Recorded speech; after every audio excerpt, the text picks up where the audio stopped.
of the $500,000 prize pool at Pro Tour Thunder Junction. You're going to tell me Yu-Gi-Oh doesn't make enough money?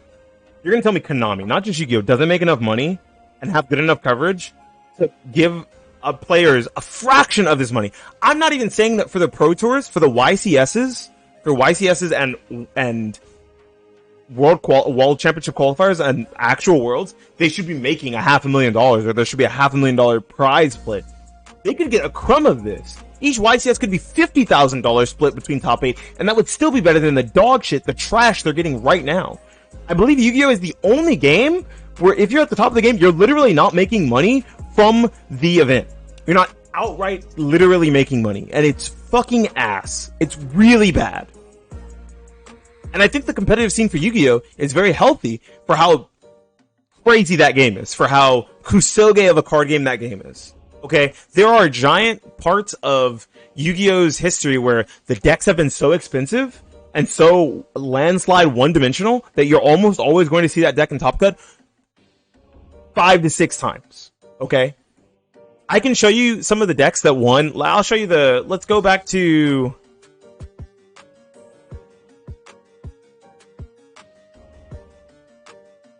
Let's go back to the decks.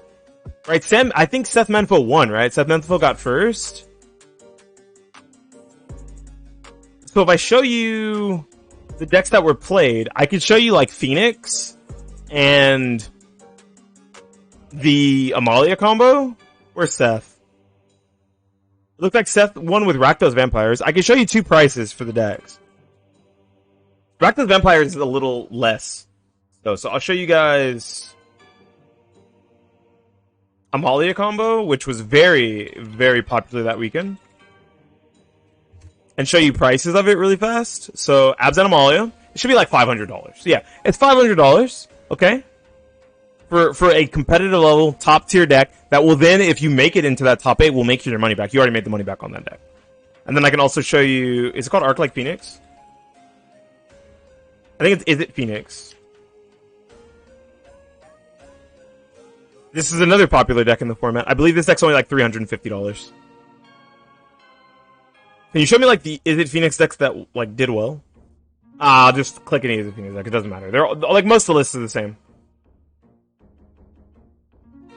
That's fucked up. They don't have anything good. Here's the first place Is It Phoenix deck on a prior.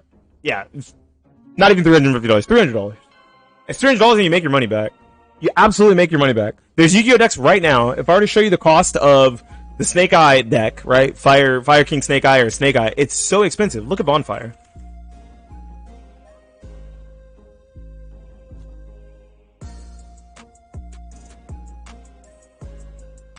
Three Bonfires is already the cost, almost, of a top-tier Magic the Gathering deck. And you're not making any money for playing Yu-Gi-Oh! You're literally not making money. Sorry. I don't want to say it like that because I love Yu-Gi-Oh! And I think Yu-Gi-Oh! Is like my favorite card game. But when it comes to the competitive scene of Yu-Gi-Oh!, the prize support is trash. The prize support is literal dog shit. It's table scraps compared to the amount of effort that it takes to become one of the best players in the game for Yu-Gi-Oh! The reward that you get for becoming one of the best players doesn't actually come from the support from Konami and them supporting their game. It actually generally comes from the community and Twitch and YouTube content and all the things that you can make surrounding being the best player or one of the best players when it comes to being a Yu-Gi-Oh player. You get to do all of those things also on top of being one of the top competitive Magic players. If I show you, like, most of the top Magic the Gathering players, they have sponsors, just like Yu-Gi-Oh players do. They write articles to make some amount of money. They have a YouTube and or Twitch channel. And then they also are paid for their placement when it comes to actually playing at the highest competitive level. It's insane that it's different in Yu-Gi-Oh! Compared to every other card game. That's not the case in One Piece. That's not the case in Pokemon. That's not the case in Magic the Gathering. I don't know about Card Fight Vanguard. I can't speak on that. I have no fucking idea. But for it being one of the big three, it should probably at least compete with the big three when it comes to prize support, and it doesn't. And it makes Yu-Gi-Oh! Look like a fucking laughingstock. I understand why so many people, when they leave Yu-Gi-Oh!, they just shit-talk it. They talk so much dog shit about the actual prize support for the game. The only way that you're ever able to make money in the Yu-Gi-Oh community when it comes to being competitive is to play in the non-sanctioned events, right? The Master Duel DK tournaments of the world, the Duel Links DK tournaments of the world, though those no longer exist. I don't believe they do. Some of the Edison and Eternal format things that exist, right? The GOAT tournaments that are unsanctioned, the Edison formats are unsanctioned, the 2002 format, once again, all of these pay better than Konami ever will. I can tell you from rumblings of Underground, I don't want to get any TOs in trouble, I don't want to get any tournament organizers in trouble, so I won't say any names, but I know someone who won $3,000 from an Edison tournament. They would never have won that amount playing in an official Yu-Gi-Oh tournament. A sanctioned Yu-Gi-Oh tournament. You just can't.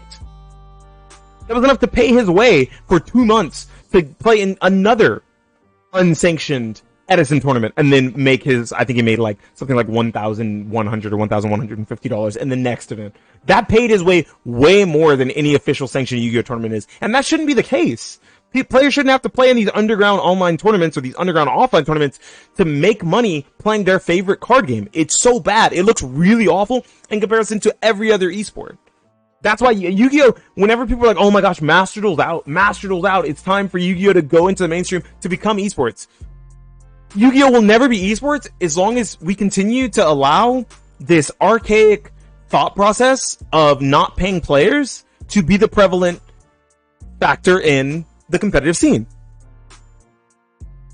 Kazuka Takahashi's memory should never be stepped on, should never be disrespected, but to let your game become the laughingstock of all competitive card games because of the fact that you refuse to have real prize support, even though the level of competition for Yu-Gi-Oh is so high, looks awful. It looks really bad.